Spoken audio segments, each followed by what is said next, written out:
honored this morning to have a good friend of the program and a good friend of the state of North Carolina, the Secretary of Commerce, Secretary John Skvarla, on the phone. Good morning, Secretary Skvarla. How are you? Good morning, Henry. I'm fine, thank you. I hope you're well. Haven't had a chance to have you on the show since you've moved over from Diener to the Commerce Department, and you and I were just chatting before we went on the air. You're enjoying your new role, I understand.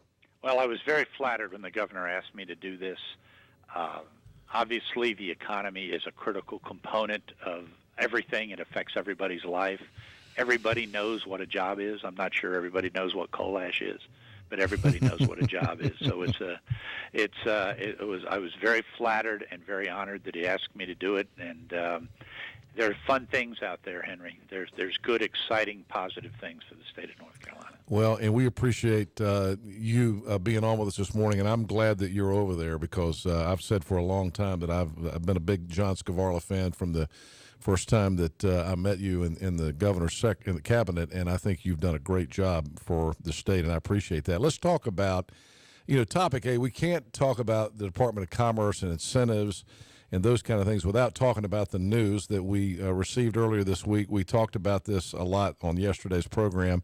We were all hoping that North Carolina might land a major automobile manufacturer, and it appears that the Volvo thing is off the table at this point. What can you tell us about that? Well, I really can't tell you a whole lot other than what we have read. We have not had confirmation by Volvo one way or the other. When asked about it, my comment is simply that the world likes certainty. And right now, North Carolina is not providing certainty for companies looking to grow or relocate in the state. And every company does want that. Every human wants that in their own personal life. And I think we have an obligation to provide that certainty if we are interested in growing the economy and competing, because everybody else is using a variety of methods, including incentives. Incentives is a dirty word to a lot of people, and nobody likes the incentives, having to do incentives, but everybody's doing them. And this is another great example.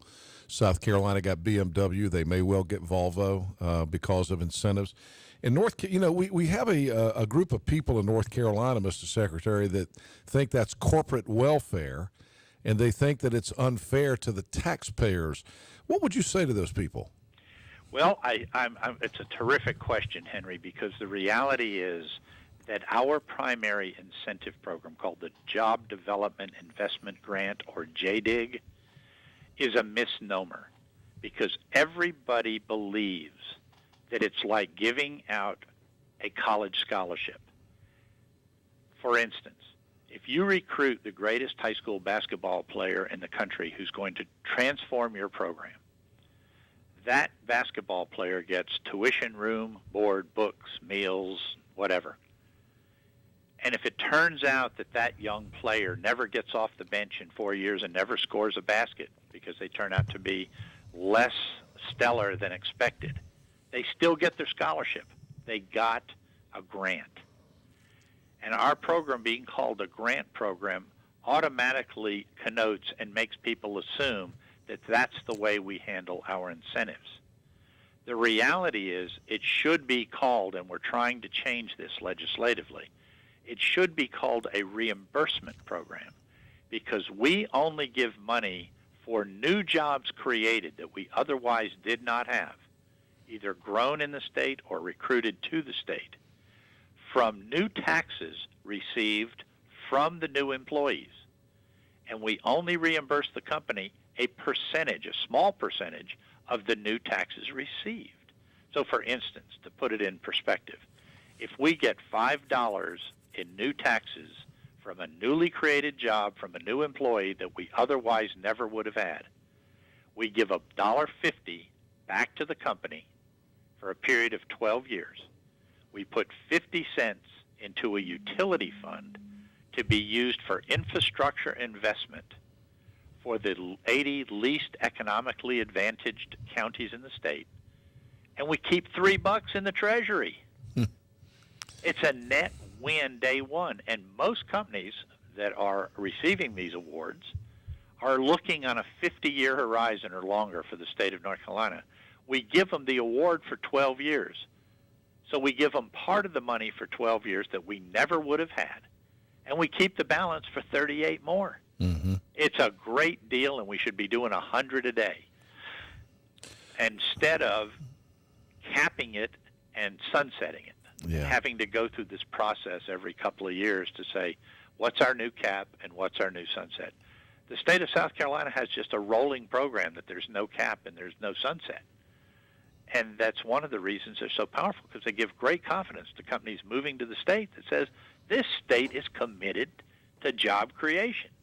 Mm-hmm. And we're doing it in such a way where we reimburse the money only after the fact, 12 to 18 months after we verified we've received it. So it is truly a misnomer. So we don't pick winners and losers. Mm-hmm. We basically recruit jobs we otherwise wouldn't have had and give the company a fraction of it back. Boy, that's a real eye opener when you hear you explain it that way, because you know what people point to, Mr. Secretary. And again, if you're just joining us, this is John Skvarla, the Secretary of Commerce for the state of North Carolina. We're talking about the state incentives program. A lot of people want to point to programs that have happened in the past, like Dell Computers. Dell Computers came into the Winston-Salem area. They promised to create a bunch of jobs. They got some incentive money up front, and then they shut the plant down. And a lot of people are looking at that city. That's the one you hear the most about. But it sounds like the way you're designing this program, that kind of thing could not happen anymore. Well, Dell Computer had one of these programs, but what happened is, and every program that we do has something called a clawback. Dell Computer paid back every dollar it received on the reimbursement program. Interesting. You don't 100%. And there's a new company in that building. We still have those jobs. You don't hear that on some of these off-market websites that want to criticize everything that's done in Raleigh. You know, the other thing that you hear, and I've heard, some friends of mine in the legislature who've said this. Governor McCrory depleted his fund, his incentives, his JDIG package. He depleted it too quickly. Is that a fair statement, or how do you respond to that? No, it's not a fair statement at all, because the reality is that, as I said before, a state like South Carolina has no cap. It's self-renewing because this Treasury receives net dollars every time the awards are made. Mm-hmm. In North Carolina, it is capped by the General Assembly. So yes, we did hit the cap, but why did we hit the cap? Because we recruited a company like Metropolitan Life Insurance that created 2,600 new jobs. Mm-hmm. Are we going to, at an average wage of $85,000? Are we going to say no? We'll take some 2,600 new jobs at $85,000 a piece. We'll take some of those jobs over here in Eastern North Carolina. Absolutely, and they spent I don't know how much they spent on a beautiful new headquarters building or a building in Wake County, and they put 1,300 people in MEC.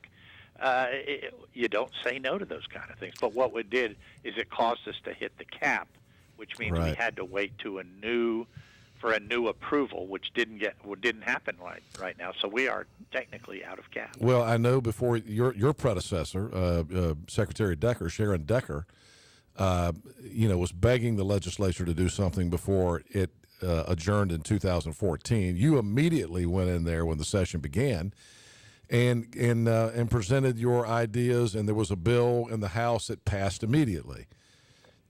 It went over to the Senate, and the Senate has never heard that bill. And they have their own, what they say is, we have our own ideas about recruitment of industry into North Carolina. And one of the things that they want to do is, they say they want to give tax breaks to existing businesses, which they say would be a more fair system for the state of North Carolina. To those folks in the Senate who are making those decisions, what's your response? My response is severalfold. Number one, everybody believes in lower taxes. Everybody would love to have lower taxes. They believe, at least some of them believe, that if we had a zero tax rate, that in itself would be the incentive to grow companies and recruit companies, and it would be more equitable across the board. Wonderful theory, But in reality, we have a very good tax structure right now. We have a very favorable tax structure. Other states have lower taxes than we do and still use incentives. And the way our incentive program is created, like I just articulated, it is a net gain to the state. So if incentives is a box that companies need to check because everybody's doing it, we can't be the first to disarm. The second is that anytime you have macro tax policy, it has micro ramifications. We have to have a balanced budget in this state, and you simply can't go from 100 miles an hour to zero without there being some effect. If we're going to affect tax policy, it's got to be well thought out, and it's got to be introduced over a period of years so people can be prepared to absorb the micro consequences, because it affects everybody differently. Is it too strong a statement to say that the lack of expediency in the legislature to get an incentives package done has cost us Volvo and will cost us future opportunities unless they get something done? I can't speak specifically to Volvo. Generally, when companies make decisions, it's a compendium of determinations. It's a compendium of issues. But I can tell you unequivocally that this lack of certainty is causing us to miss things that we don't even know we're missing. That's not what we want to hear. So what can the average listener do today to help you get this done? To the extent that they have any influence with their senators, we would love to see that the House Bill 117 that the governor fully supports gets passed immediately. The governor in his State of the State speech said he wanted this done in a matter of weeks, which was in February, I believe, early February. The House responded beautifully. I've got to give Speaker Tim Moore credit. He responded. He stood up.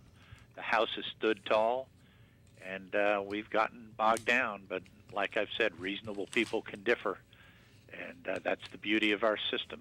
That reasonable people can differ.